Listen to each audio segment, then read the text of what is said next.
All right, everybody. Welcome to another episode of the Team-Stirr Show, aka Stewart Talk, aka Borges in the Bunker, aka Merry Christmas to everyone, Happy Peak Season, and welcome all. This is being recorded. Today is December the 2nd, 2023, and this will be posted as soon as I am done. Well, God bless you all. God bless America. God bless this union. God bless every working person out there. And by the time I'm done with this video, we will need to be asking God to help this union because we are in some trying times. And let me get the particulars out of the way, the CYAs, and then we could get started on this very confusing, hopefully not too long episode of the Team-Stirr Show. Facts, dates, and events presented in this video are from the members' best recollection and may not be fully accurate. This video is intended for entertainment purposes only. Always consult with your local union about your rights and duties at your workplace. The opinions shared on this video are my own, Daniel Borges, and do not necessarily represent my employer's positions, strategies, or opinions. All views shared are protected under the National Labor Relations Act. We got that out of the way. So, again, welcome. I am your host, Brother Daniel, the host with the most.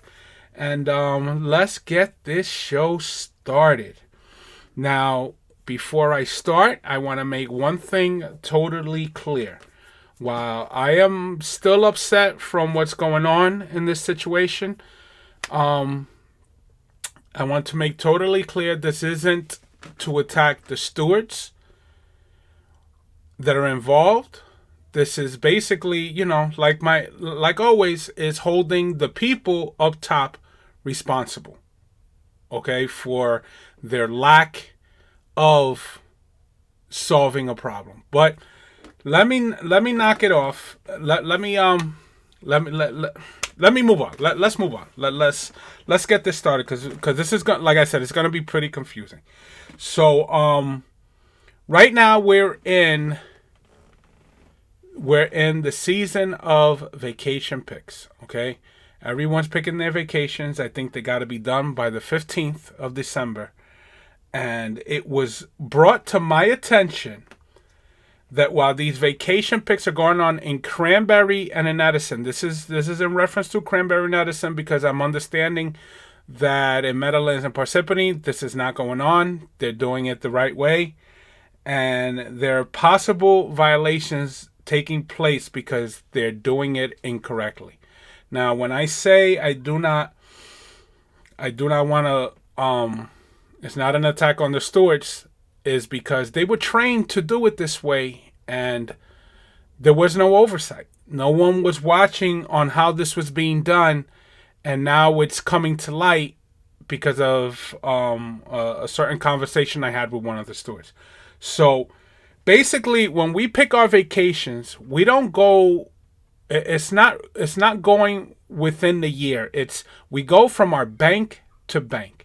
So what happens is a lot of us, depending on where your seniority date falls, in order for you to get a summer vacation, you're going to need to carry some of your vacations over. You're going to pick a couple, carry them over, so that when you do pick the following year, you can have some summer weeks. So unfortunately, the stewards that are doing the vacations and the way they were trained, they're doing it incorrectly, and there is possible violations, seniority violations being done by the way that they're doing it.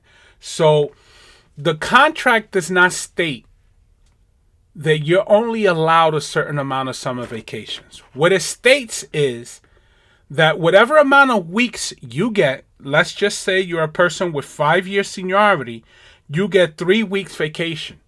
What the contract states is that out of those 3 weeks, one of them has to be a winter week.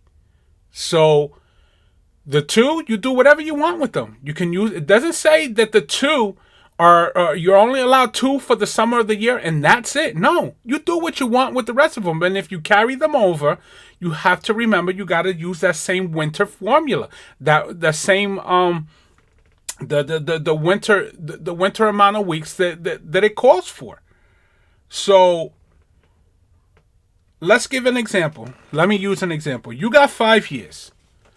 Your seniority date is June 1st. Okay?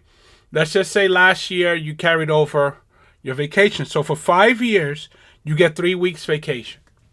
One of them, you have to remember, has to be a winter week. It has to. The other two, you do whatever. So you carry them over. When you get before your seniority date, June 1st, you pick 2 of them in May. And those are 2 summers because May are considered summers. The other one you pick in February. Winter. Fine. Guess what? You met that requirement. There's no issue. So now when June 1st comes and you get your new bank, you receive your new bank. Now you're going to have 3 new weeks. You pick one of them in June. Let's just say I go and I pick one of them in July. And the other one I say, give it to me, the other one in October. So now not only did I pick a summer, I pick winter also. So now I met that requirement of that new bank. But what the stewards are doing is they're making everything one.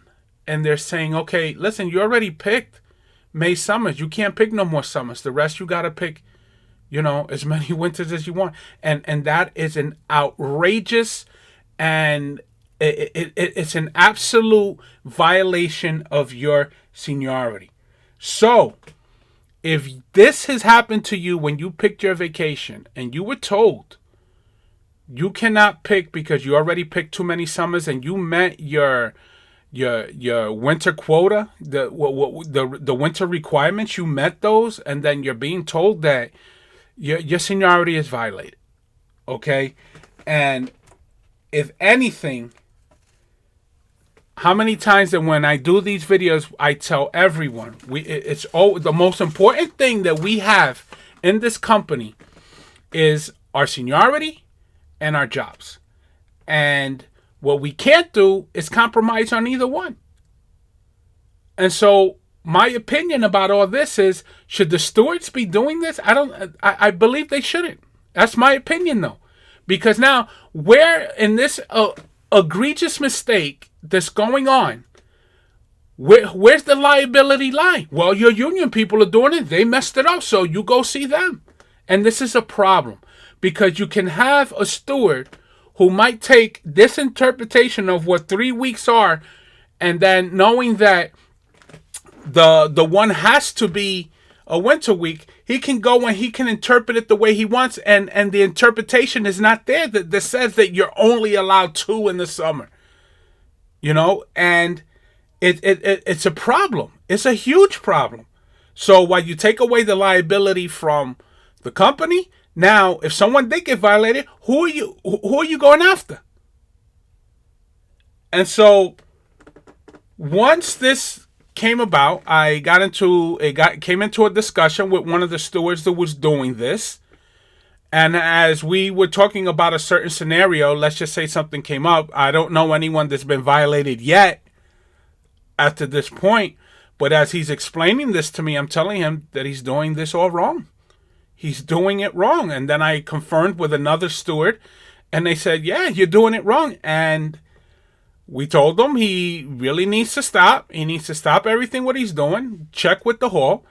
And he checked with the business agent who was trained to do this like this. One of the new business agents who was trained to do this like this. And he doubled down. And they continued to do it. In the morning, I notified the vice president, who is one of the top feeder guys, who knows. I explained the scenario to him, and he said he's going to look into it and see what's going on. And what I've heard from them, nothing, not a word. Everyone has doubled down, and they're continuing to do vacations like this. So if you were denied summer vacations after you met your winter requirements, then you were violated. I'm sorry. And to me, we're not talking about management violating you. We're talking about our local union. Like I said, it's not against the stewards because they were trained this way, which is wrong. But here it is. It needs to be corrected and fixed. And no one's doing anything about it. It's nothing to see here. And so what am I to do? Am I to be quiet on this? And just be like, oh, no. I mean, listen, I'm standing up for our rights, for our seniority, and I don't blame the one list guys, because they, if this happened to one of them, and here it is, how they feel about the one list, and now they're being violated with their vacations too, with their seniority, I'd lose my mind if I had those opinions and those views. And this local's out of control. This local, at this point, is absolutely dysfunctional. And it starts with the leadership up top. The leadership up top of never knowing nothing that's going on. And here we are. And this is why, listen, in 2025, either myself or 2 or 3 or 13 other people, when I create a slate, it has to be done. Whether I win or not, it really doesn't matter. It's the point to send the message that the way things are being done and the way things are being run is absolutely unacceptable. It's unacceptable. And this is going to be every 3 years, when they come in 2025 and they take some of the money out of the healthcare and they say, oh, look, we're going to get you, $300 bump in your pension, when it's all false nonsense. It's just a shuffling around of money. And look at the problems that we had since I've been bringing up situations. The supplemental contract, our supplements, they were garbage. There was absolutely nothing for us there. We just gave up hours on our sick days. Of course, supervisors continue to work daily. Grievances, don't even get me started with that. We file grievances. This isn't just us. I know it's going out throughout the local, where grievance hearings are not being held for years. And it's because, that management has decided to have a strategy of deny and delay. And then to get resolutions is impossible. So you have multiple grievances out there of people with legitimate harassment that should be taken to Article 37 committee, have not been taken, or real money violations that have not been taken, that need to be addressed and taken care of, but it's not being done. I'll give you an example. My buddy Troy. Everyone knows when he goes to the union meeting, he starts screaming at them about a certain particular thing that's happening. That happened to him, and he filed the grievance and it wasn't resolved. So of course I thought that he was a little too aggressive on it, but guess what? It got resolved because he went to the union meeting yelling, kicking, and screaming and holding them accountable, and it eventually got resolved. Okay, this nonsense about let's just talk on the side. No, that's the beard. This is why this stuff goes on. This is why this is going on. Right now, this local is like a big onion. The more you keep peeling back, it just makes you want to cry. And to add insult to injury to all this is today. Okay? On our dime, allegedly on our dime, I'll have to check the LM2s. They're having a Christmas party for the stewards. Not the members, but for the stewards. An appreciation day for the stewards. On our dime. On our dime. Some of you may not know this, and they don't want you to know this, possibly. Because it's kept very secret. Kept very, very, very low. And so, what is the point of that? Why are we wasting our money on that? We have seniority date issues. We have I'm sure there's still that seniority date, that lawsuit that's still out there that we're spending tons of money on in lawyer fees for them to continue to keep fighting something that they know they're wrong in. Because Parsippany and Saddlebrook, they still don't have the seniority dates done, but we're wasting money on this. Of course, maybe they're using that COVID money that they should have never taken from the government, from taxpayers. Are they using that money? Maybe, maybe not. Maybe that money was already spent. But stewards are regular employees like us. Okay?